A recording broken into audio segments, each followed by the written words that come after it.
আমরা আশা করেছিলাম এই দেশের একজন জ্ঞানী, সারা পৃথিবীতে বহুল প্রচারিত নোবেল বিজয়ী প্রফেসর মোহাম্মদ ইউনূস তিনি সরকার প্রধান হিসেবে দায়িত্ব গ্রহণ করেছেন।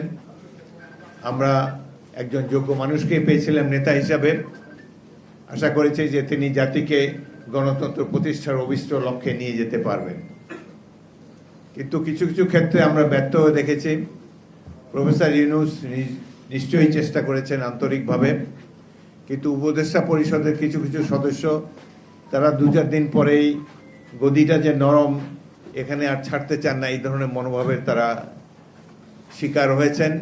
কেউ কেউ 5 বছর, কেউ কেউ আরও বেশি দিন ক্ষমতায় থাকার খায়েশ ব্যক্ত করেছেন। এটি আমরা কারো কাছ থেকে আশা করিনি। সংস্কার তারা করতে চেয়েছেন, খুব ভালো কথা। সংস্কার এমন এমন সংস্কার আমরা চাই যেগুলো সত্যিকারের জনকল্যাণে ভূমিকা রাখবে।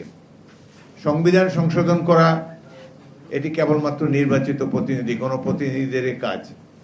তারা নিশ্চয়ই রূপরেখা দিতে পারেন, কিন্তু এই সংস্কার সম্পর্কে, বিশেষ করে সংবিধানের সংস্কার সম্পর্কে গুরুত্বপূর্ণ ভূমিকা এবং কার্যকর ভূমিকা রাখবেন আগামী দিনে যারা জাতীয় সংসদে নির্বাচিত হয়ে আসবেন।